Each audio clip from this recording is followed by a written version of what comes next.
This is a brand new McLaren 720S Spider, and it is the best McLaren you can buy. Well, okay, there's the Senna and the F1 and the P1, but those all cost over $1 million and they're incredibly limited production. As far as regular McLarens go, and calling this car regular is a bit of a stretch since the starting price is around $300,000. But anyway, as far as regular McLarens go, this is the best one. And today, I'm going to show you why. I've borrowed this 720S Spider from O'Gara La Jolla, which is the McLaren dealership here in the San Diego area. O'Gara has always been the Bentley, Lamborghini, Rolls-Royce dealership, but they've just added McLaren as well, and now all of the new McLaren models are starting to roll in, including this one. So what exactly is the 720S Spider? Well, obviously it's the convertible version of the regular McLaren 720S, which I reviewed about 1.5 years ago, and this car is just coming out on sale. It's rear-wheel drive and it uses a 4-liter twin-turbo V8 that makes 710 horsepower and 568 pound-feet of torque. And it'll do 0 to 60 in 2.8 seconds. And yes, the starting price is just a hair over $300,000 before options. And of course, options are plentiful. The 720S Spider is more expensive than its chief rivals, the Ferrari 488 Spider and the Lamborghini Huracan Spider, but this car has more power than those and stronger performance. In fact, this car's numbers come close to rivaling true supercars like the Porsche 918 Spider and McLaren's own P1. Of course, this car is also full of quirks and features, so today I'm going to take you on a tour of it and I'm going to show them to you. Then I'm going to get it out on the road and drive it, and then I'm going to give it a Doug score. And for more of my thoughts on the 720S Spider, click the link below to visit autotrader.com/oversteer, where I also rounded up a list of the 5 cars that I would buy with the $300,000 budget, this car's base price tag.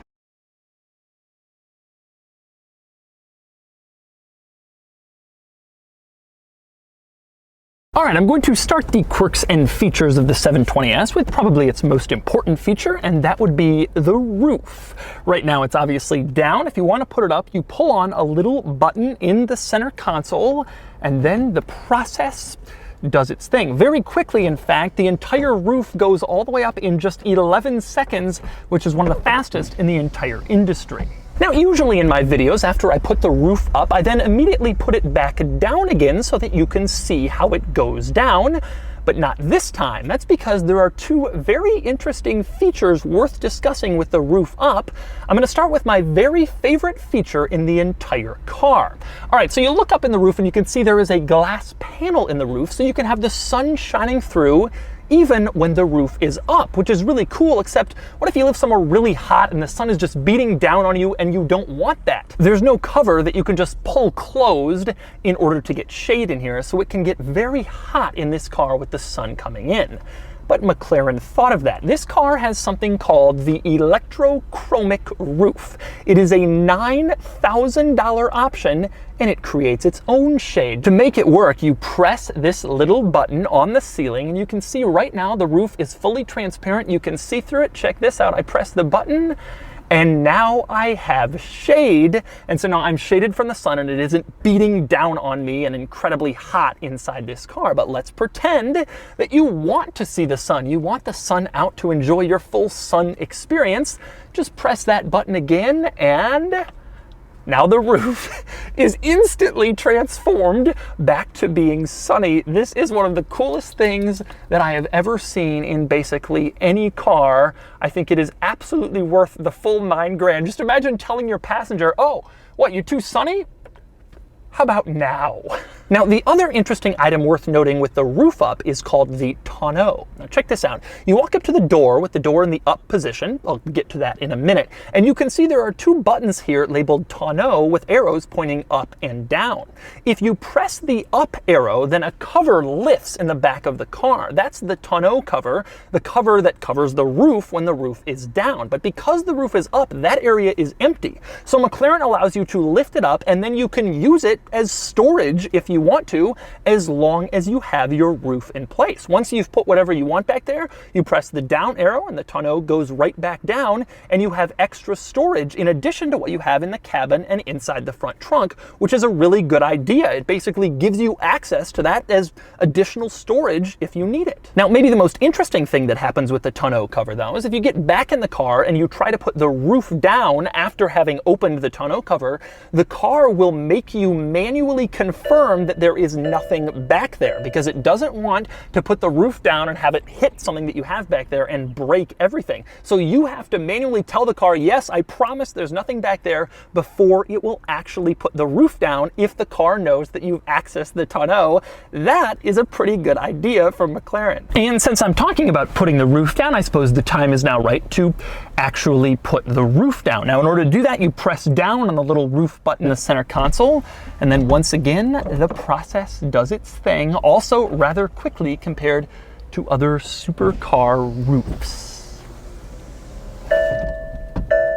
Now, the next interesting item that forms with the roof down is the wind deflector, which is designed to keep wind kind of blowing over the car and not coming into the cabin and messing up your hair. In a lot of cars, the wind deflector is just a little plastic thing you kind of put in place, but in this car, it is power operated. There's a little button next to the convertible top button. If you pull on that, the wind deflector comes up about halfway in between the seats. If you pull on it a second time, the wind deflector comes up all the way, and then it's in place, and it keeps wind kind of going over the cabin so you can enjoy the open air experience without excessive wind. If you want to put the wind deflector back down, obviously it's just the opposite way with the button. Push it, and then the wind deflector goes back down, and you can get that full wind experience. Now, one cool thing with the wind deflector in this car is you can put the wind deflector down even with the roof up, and that way you can get kind of a breeze going in the interior, even if you don't want to commit to a full top-down experience. And speaking of things that go up, we have to talk about this car's aero system for aerodynamics. Now, right now, this car is in its slipperiest possible situation, but if you press this aero button in the center console under the right circumstances, the rear wing will kind of rise up in the back to provide more downforce for sport or track driving.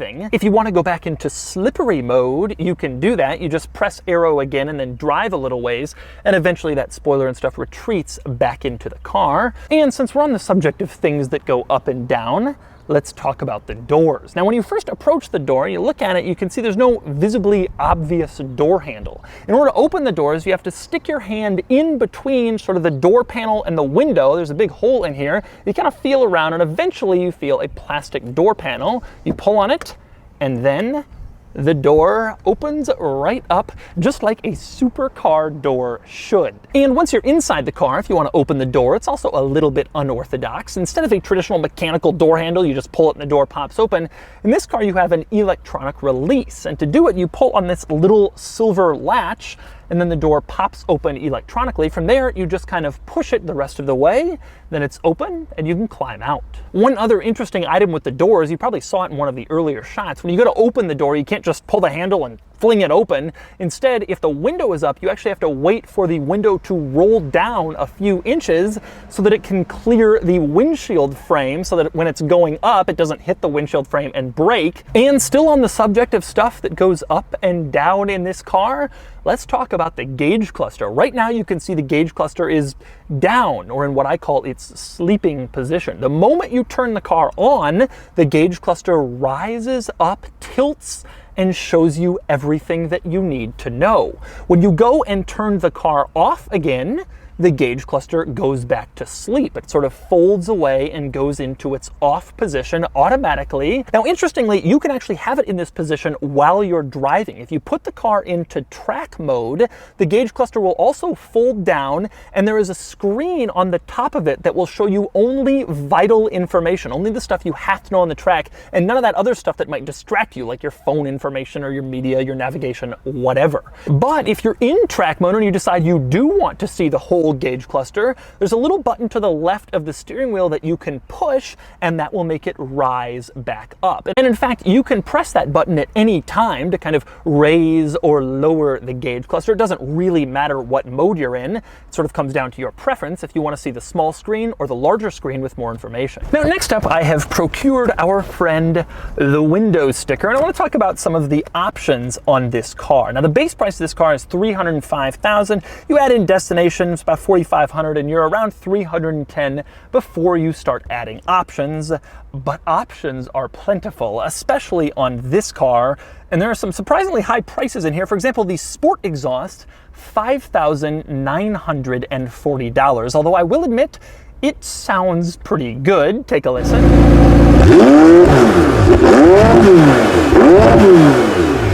Okay, so maybe that is worth the $5,940, but here's another one. The 12-speaker stereo system in this car is $4,420. Of course, I already mentioned the electrochromic roof for $9,100, and how about this? This car has 360-degree parking cameras. The cost of that is $3,100, although frankly, I actually think that's brilliant. When you're parking a supercar, you're always so nervous you're gonna bump into something, you're not sure where it ends, visibility is always bad. 360 parking cameras make so much sense in supercars, and yet so few of them actually have it. But this car has it, and I think that option is very much worth paying $3,100 just because it makes it easier to maneuver this car around at low speeds. Now, next up, there are a few other interior items worth mentioning, and I wanted to start with the keyhole. If you look in the center console, right in front of the power convertible top button, there's a little hole. That is where you're supposed to rest your key while you're driving.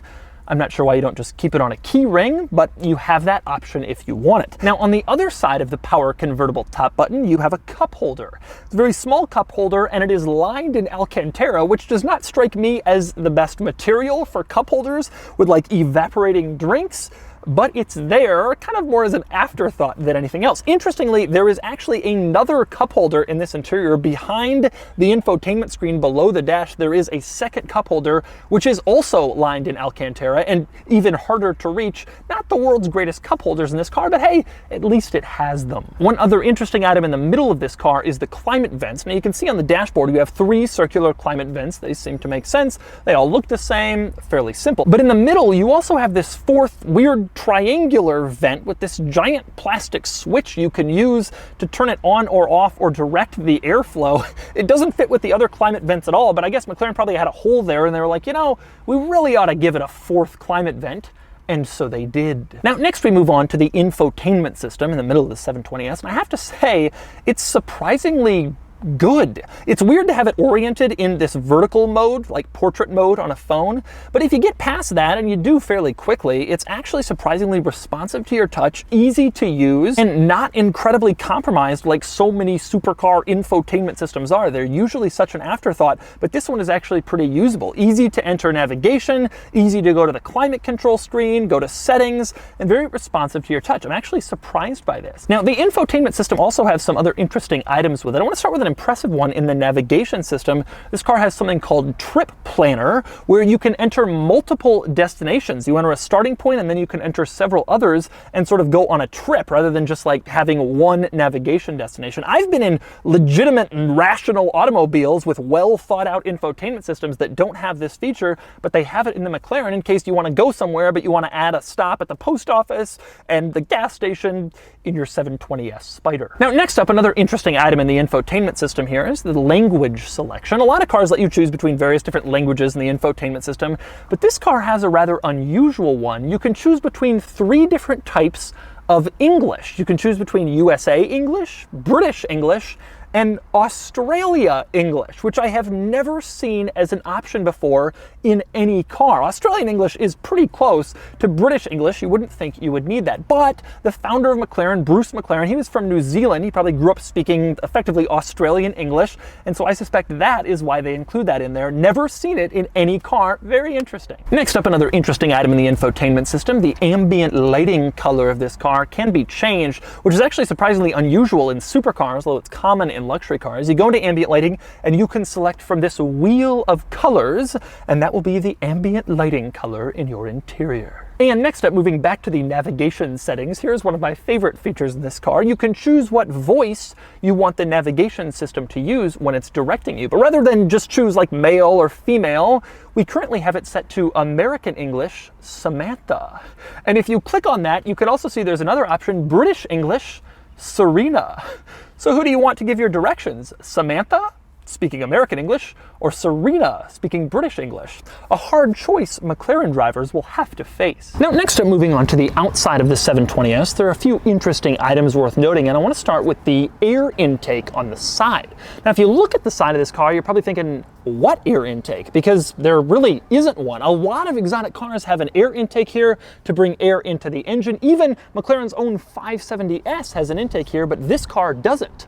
Except that it does. It's actually hidden in between the door panel and the window. There's like a second door panel. And if you look back in there, you can see there is a giant air intake there, and air is channeled down this path coming basically from the very front of the car and into that hidden intake. It is a really, really cool piece of design, a massive air intake and sort of a dual panel door hidden on the outside of this car. Now, next up, moving around to the back of this car, I want to talk about the exhaust. Now, you heard them a little bit earlier, but I want to talk about their placement, which I absolutely love. It's like on the top of the bumper above the license plate. It's like it takes priority because that's the whole purpose of this car. It looks really cool, like sort of rocket launchers having the car take off, which I guess in effect is what it is. Now, the other interesting thing in the back here, you can't see or access the engine in the back of this car. The engine is under the tonneau cover and it's under this engine cover, and you can't get to it. You need special tools. Only the McLaren technicians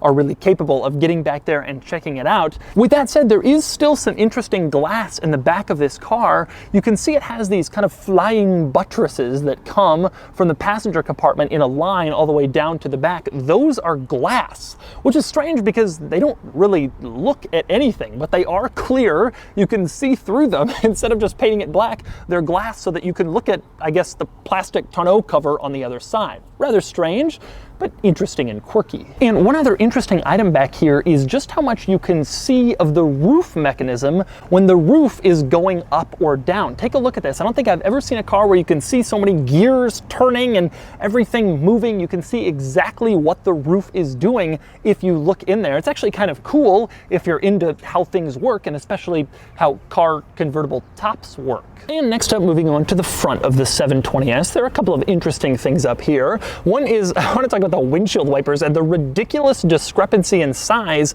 between them. You have this one big dominant windshield wiper in the middle, and then you have this tiny little baby wiper that's on the side and is kind of along for the ride. I don't think I've ever seen such a large discrepancy. Next up, on the key, I absolutely love that the little dots on the key that let your thumb know that you're touching the trunk button are actually the wheels in the car on the graphic with the trunk up. That's a great little piece of subtle design that I just love. But anyway, if you pop open the trunk by pressing that button, you will see nothing interesting. It's just a trunk, fairly standard in size for this class. You can get some bags in here if you want to go away for the weekend, but generally speaking, it's a pretty standard, pretty normal supercar trunk. And so those are the quirks and features of the 720S Spider. Now it's time to get it out on the road and see how it drives. All right, to driving the 720S Spider. The thing that I really love about this car is that it just has everything. There's nothing you want from a car, from a supercar, that this doesn't have. You have true, like, hypercar almost performance with this car, which is obviously a good thing. You have the incredible styling that you get from a McLaren, and a 720S is especially crazy looking. You have this unbelievable performance, and then you also have, now we got the roof open. I mean, there's no better situation. Obviously, the 600 LT is more of a driver-focused car, and I can tell instantly this is much more comfortable than a 600 LT.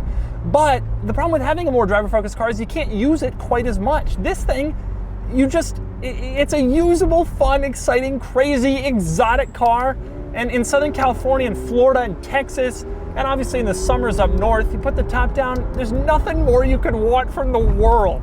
The ride is rough, like you'd expect from an exotic car, but not so rough that it's not tolerable.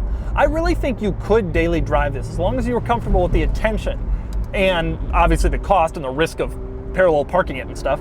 Also, the transmission is just really, really good. Even at low speeds, you know, a lot of supercar transmissions at low speeds, they kind of bumble. It can be a little cumbersome. It's not the best.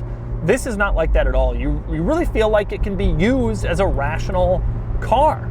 If I didn't know any better, just driving along like this, it almost feels like, you know, you're in a Mustang, you're in a Chrysler Sebring, any sort of, you know, top-down, fun convertible, just relax. And then, obviously, you floor it, or you go around a corner, or you look around and you realize things are different. But the point is, it's a usable, rational car if that's what you want, which is crazy to say about a car that costs like $390,000. It's a lot less than a 918 Spider. I mean, those things are $1.5 million right now in the market. This doesn't perform that much worse than that.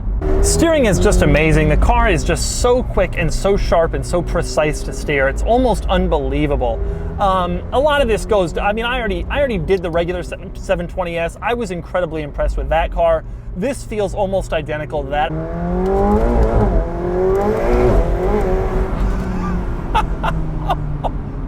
Wow, struggling for traction quite a bit there. I probably should have rolled on it a little better, but you want to see what it can do. This car is definitely, an all-wheel drive system I don't think would be the worst thing for this car. I think that could be beneficial maybe. Oh, the steering is so, how is it that's so sharp? It's just so incredible. Even just doing small wheel movements like lane changes, it's just so responsive and communicative. It's not dramatically better than the Huracan. It's a little better than the 488, I think.